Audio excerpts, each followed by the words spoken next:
92.7 big FM पर आप सुन रहे हैं सहर भजन सम्राट अनूप जलोटा के साथ।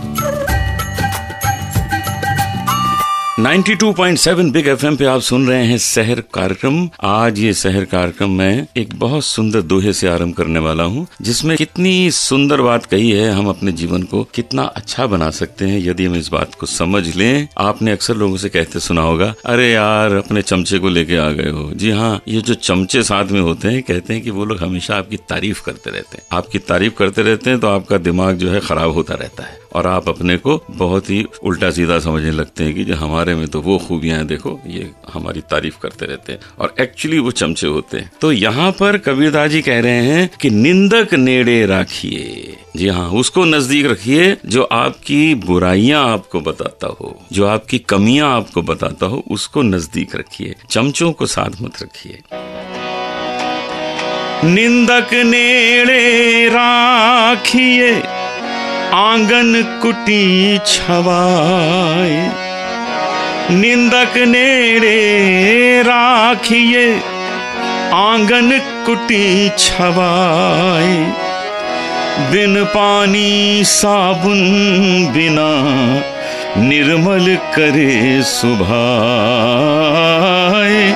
बिन पानी साबुन बिना निर्मल करे सुभाए। आपके अंदर निर्मलता जो आएगी, सच्चाई जो आएगी, वो निंदक के माध्यम से ही आएगी। इसलिए बहुत आवश्यक है कि जो लोग आपको क्रिटिसाइज करते हो उनको जरूर नजदीक रखिए। 92.7 बिग FM पे आप सुन रहे हैं सहर कार्यक्रम मेरे साथ यानी अनूप जलोटा के साथ। और अब मैं आपको लेके चलूंगा एक ऐसे स्थान पर जो हमारे लिए पूजनीय होता है, जहां हम अपना जाके सर झुकाते हैं और सर झुकाने से कितना कुछ हम पा जाते। आज के इस कार्यक्रम में आपको मैं आसाम लेके चल रहा हूँ, उमानंद देवलोय मंदिर। जी हाँ, कचारी घाट गुवाहाटी में ये उमानंद देवलोय मंदिर बहुत ही सुंदर है। ब्रह्मपुत्र नदी के बीच में जो पहाड़ है उसके ऊपर ये मंदिर बना हुआ है और उस पहाड़ का नाम है भस्मा कला। और इस मंदिर को राजा गदाधर ने स्वयं निर्माण कराया था। कहानी कुछ इस प्रकार से है कि एक बार भगवान शंकर तपस्या कर रहे थे इसी पहाड़ के ऊपर। कामदेव ने उनकी तपस्या भंग करने की कोशिश की। शिव क्रोधित हो गए, अपनी तीसरी आंख खोल दी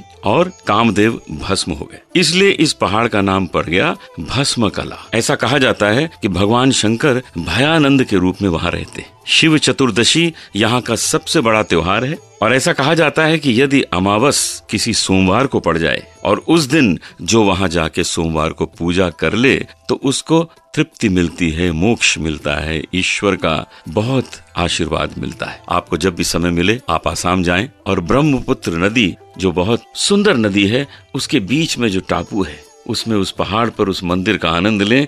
ये मंदिर है उमानंद देवलोय मंदिर। और अब मैं आपको सुनाता हूँ एक भजन और उस भजन की सुंदरता ध्यान से सुने, उसके अंदर देखें कितनी अच्छी भावनाएं हैं जो हमें स्वच्छ, निर्मल और पावन बना सकती हैं। ओम नमः शिवाय, ओम नमः शिवाय, ओम नमः शिवाय, ओम नमः शिवाय। ये मंत्र है मंगलकारी, जप लो इसे सब नर नारी। ये मंत्र है मंगलकारी, जप लो इसे सब नर नारी। ओम नमः शिवाय, ओम नमः शिवाय, ओम नमः शिवाय, ओम नमः शिवाय। ये मंत्र सदा सुखकारी है, भक्त जन जिनके बलिहारी हैं। सब प्रेम से संसारी बोले ओम नमः शिवाय, ओम नमः शिवाय, ओम नमः शिवाय, ओम नमः शिवाय, ओम नमः शिवाय, ओम नमः शिवाय। और इस भजन के बाद आपको मैं मिलाता हूँ एक बहुत अच्छी गायिका से जिन्होंने देश विदेश में बहुत बड़ा नाम किया है। तृप्ति साकिया। जी हाँ, मैं अनूप जलोटा ये प्रस्तुत कर रहा हूँ और जैसा कि आपको पता है कि मैं देश के चुने चुने अच्छे कलाकारों को आपके सामने प्रस्तुत करता हूँ। तो आज के शहर कार्यक्रम के लिए समय दिया है बहुत ही लोकप्रिय गायिका हमारे देश की तृप्ति साकिया। तृप्ति साकिया, अभी कोई शहर बचा नहीं होगा जहाँ इनके कार्यक्रम नहीं हुए होंगे। इतने कार्यक्रम होते हैं, लोग इतने चाव से सुनते हैं। इनका एक भजन तो हम सब गुनगुनाते हैं, मैं भी अपने कार्यक्रम में कभी कभी गाता हूँ, कभी राम बन के कभी। सुना ही होगा आप सब लोगों ने। तो ये गाना जो है लोगों के दिलों में छाया हुआ है। तृप्ति जी, आपका स्वागत है शहर कार्यक्रम में। थैंक यू, बहुत बहुत धन्यवाद अनूप जी। तो आपके परिवार में संगीत था या आप इस संगीत के क्षेत्र में आई हैं नई इस परिवार में? नहीं, बिल्कुल मैं बिल्कुल नई हूँ अपने परिवार के लिए।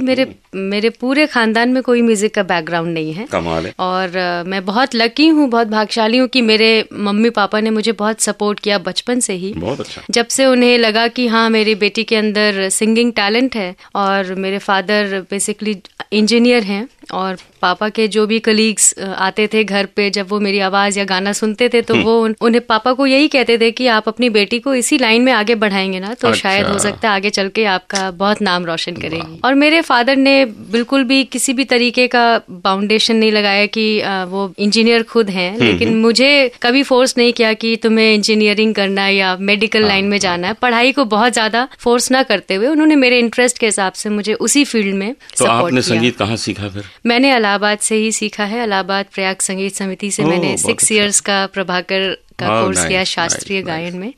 और इलाहाबाद के काफी गुणीजनों से भी सीखने का पर्सनली मौका मिला है। तो आज हमारे श्रोताओं को आप क्या सुना रही?